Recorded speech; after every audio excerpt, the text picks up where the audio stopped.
What if the last 7 minutes before you go to bed could become one of the most important 7 minutes of your entire day?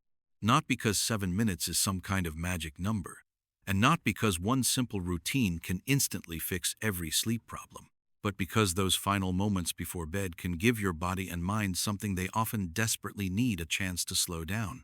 Think about what happens on a typical night. You finally get into bed. You're tired. Maybe you've been looking forward to sleeping all day. You put your head on the pillow, close your eyes, and suddenly your brain seems to wake up.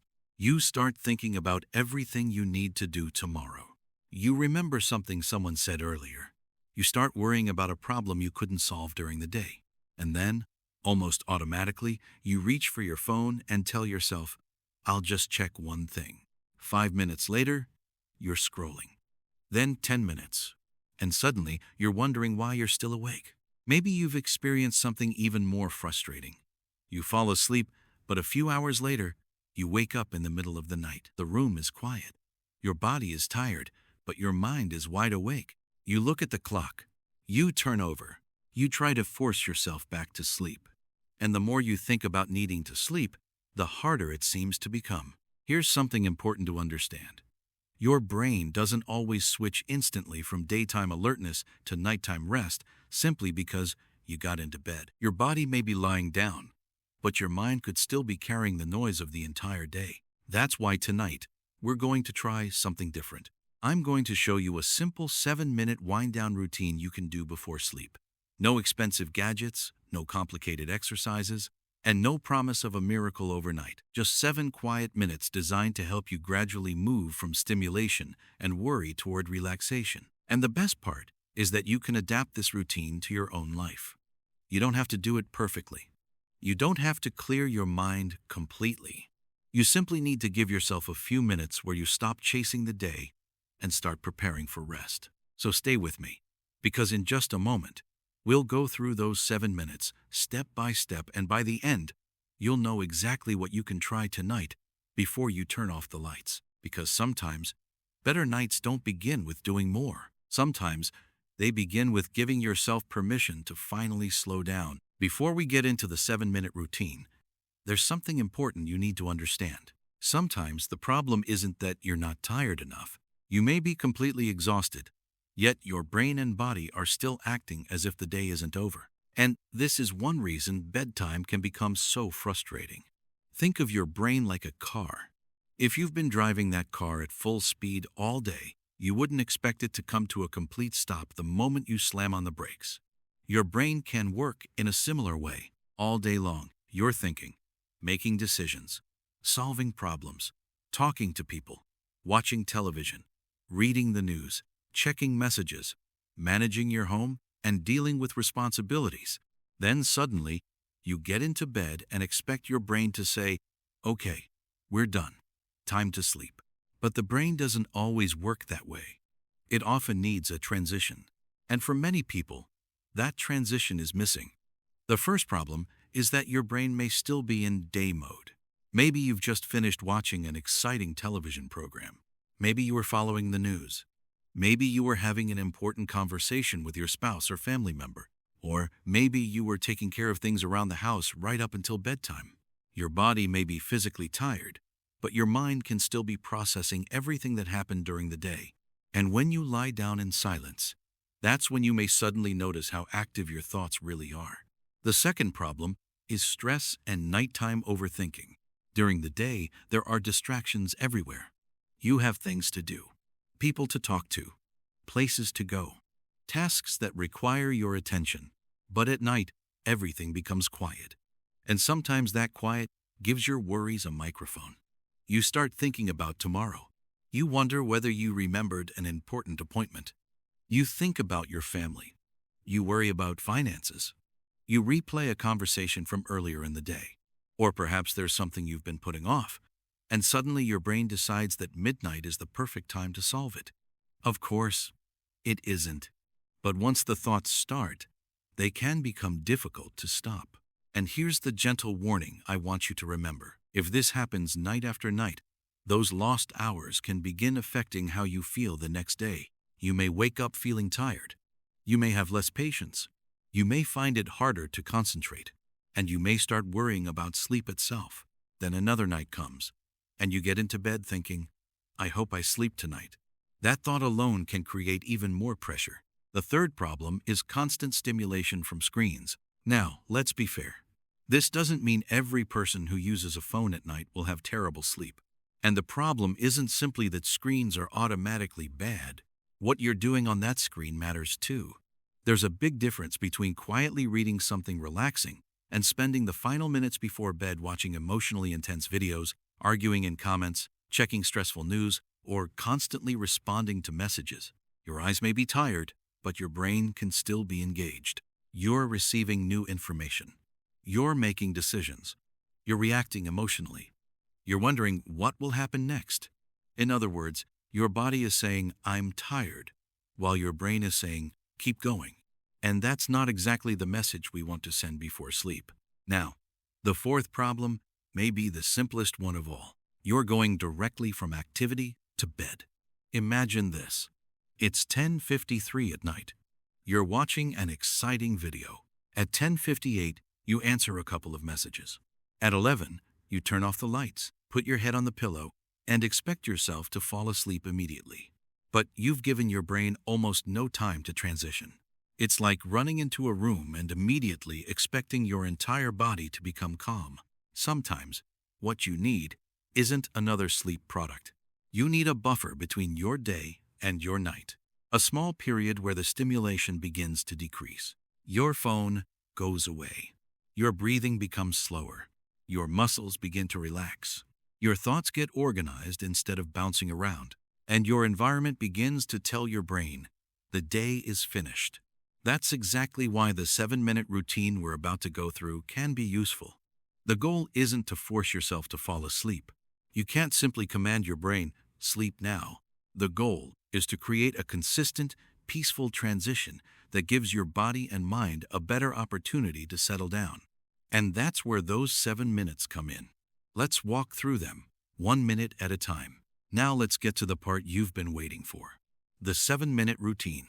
And before we begin, remember one important thing. This isn't a magic cure for insomnia. If you have a persistent sleep problem, this routine isn't a substitute for speaking with a qualified healthcare professional.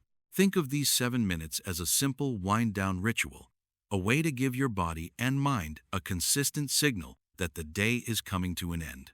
You don't need special equipment. You don't need expensive supplements. And you don't need to do anything complicated. Just 7 quiet minutes. Let's begin. Minute 1. Put the phone away. For the first minute, do something surprisingly difficult for many people. Put your phone away. Not face down beside your pillow. Not underneath your blanket. Actually put it somewhere out of immediate reach.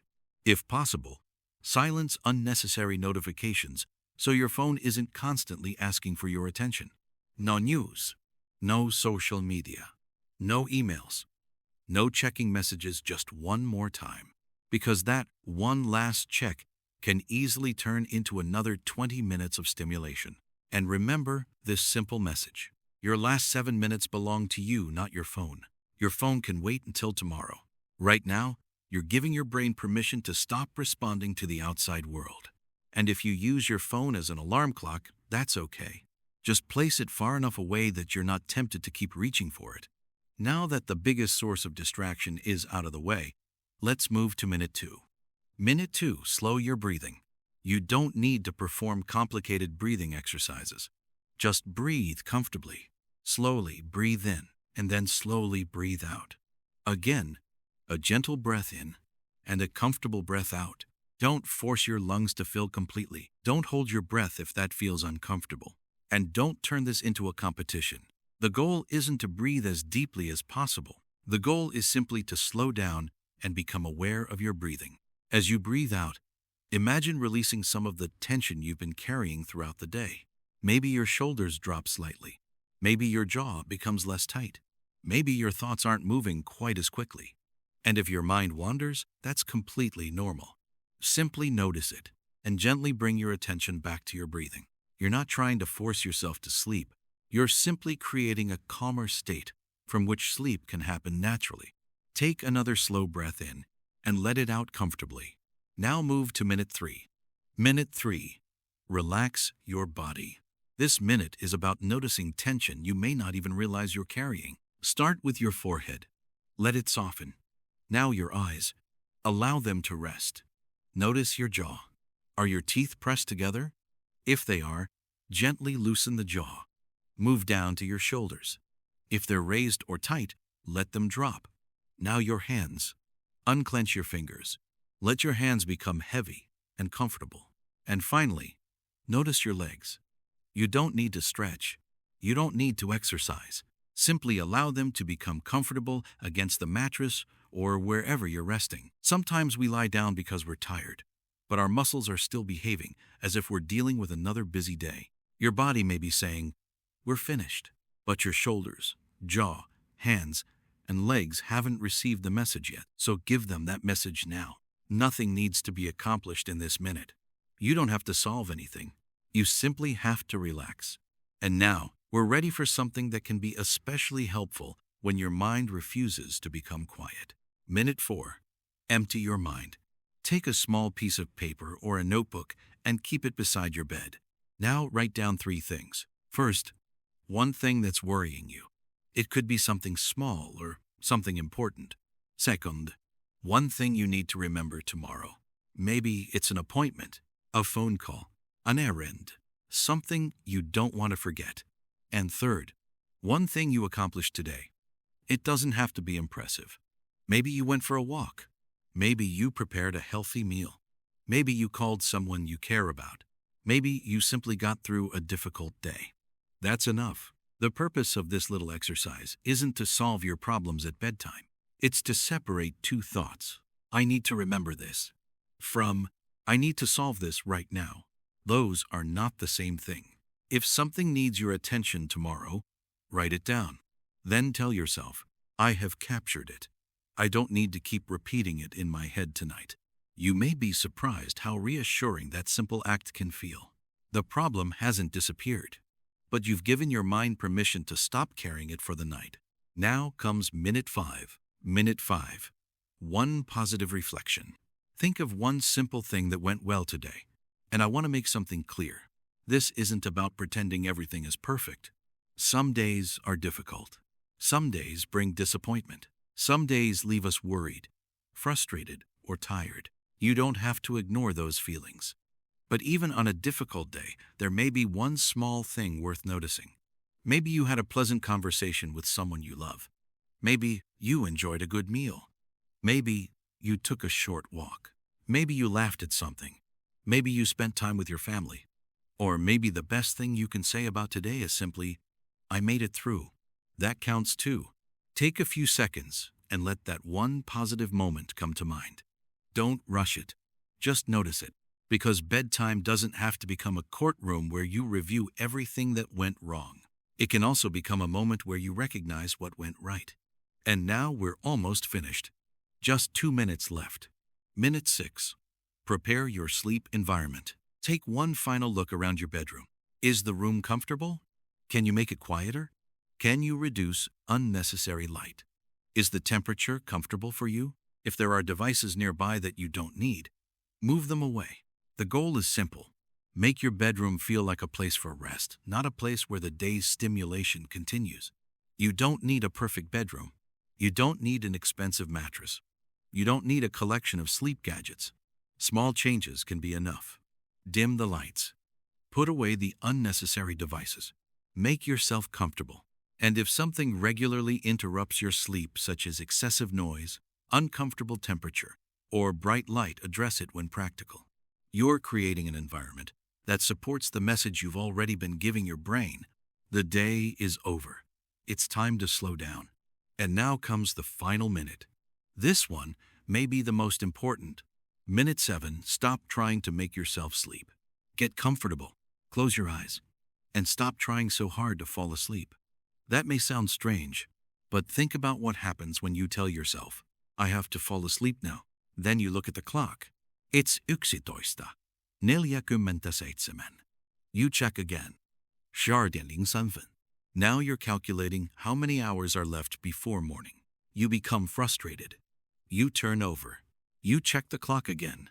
And suddenly, sleep has become a test you're trying to pass. Instead, try a different message. Tell yourself, I am resting, or simply, my job right now is to relax. You don't have to force sleep. You don't have to chase it. You don't have to monitor every minute. Let your body become comfortable. Let your breathing remain natural. Let your thoughts come and go without fighting every single one. And if a thought appears, you don't need to argue with it. You can simply say, that's something for tomorrow. Then gently return your attention to your breathing or the feeling of your body resting. Remember, sleep is not something you can always command. It's a natural process. Your job is to create the conditions that allow it to happen, not to force it. And that's the entire 7-minute routine. 7 minutes. 7 small opportunities to tell your mind and body, the day is finished. You are safe to slow down. You don't need to solve everything tonight. And now, instead of doing anything else, simply rest. Now that you know the 7-minute routine, there's one more thing that can make a big difference. Don't focus on doing it perfectly. Focus on making it something you can actually live with. Because when it comes to sleep habits, consistency usually matters more than having one perfect night. Tip Hasson, do it consistently. Try to follow the same basic 7-minute sequence each night. Your brain responds well to familiar patterns. When you repeatedly put your phone away, slow your breathing, relax your body, and begin preparing for bed, those actions can become a familiar signal that the day is coming to an end. You don't need to be perfect. If you miss a night, don't give up. Just start again the next evening. The goal isn't perfection. The goal is repetition. Tip #2. Start before you're completely exhausted. Don't wait until you're barely able to keep your eyes open before beginning your wind down. Give yourself a little transition time. If you normally go to bed at 11, begin slowing things down before 11. Finish the stimulating activities. Put away unnecessary devices.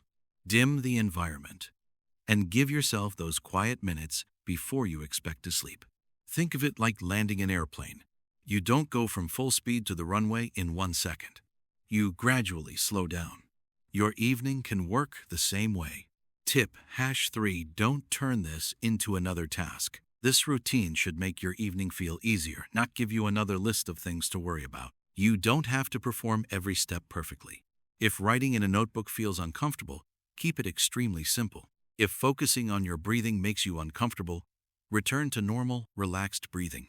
If you miss a step, don't start over. Just continue. The routine is supposed to reduce pressure, not create more of it. Tip #4. Be careful with caffeine and alcohol. Now, let's talk about 2 things that can quietly affect your sleep: caffeine and alcohol. Caffeine can remain active in the body for hours, so an afternoon or evening coffee may affect sleep in some people, even if they don't immediately feel stimulated by it. That doesn't mean everyone needs to eliminate caffeine completely, but if you're regularly struggling with sleep, pay attention to when you're consuming it. And then there's alcohol. You might feel sleepy after drinking alcohol, but feeling sleepy isn't the same as getting consistently restorative sleep. Alcohol can interfere with sleep later in the night and may contribute to more disrupted rest. So if your goal is better sleep, don't rely on alcohol as a sleep aid. Tip #5. Don't ignore what happens during the day. Good sleep doesn't begin only when you get into bed. Your daytime habits matter too. Regular physical activity can support healthy sleep. Getting natural daylight, especially earlier in the day, can help reinforce your body's daily rhythm. Keeping reasonably consistent sleep and wake times can also provide your body with a predictable schedule. And if you're someone who naps during the day, pay attention to late or lengthy naps, because they can make it harder for some people to feel sleepy at night. You don't have to change everything at once. Pick one habit. Work on it. Then build from there. Tip #6. Don't panic after one bad night. And please remember this. One bad night does not mean something is permanently wrong with you. Maybe tonight doesn't go perfectly. Maybe you still wake up. Maybe your mind is still busy. That's okay. Don't turn one difficult night into a story that says, I'll never sleep properly again. Instead, get through the night as calmly as you can and return to your routine the next evening. Think of it as taking care of yourself consistently. even when the results aren't immediate. Keep showing up for yourself.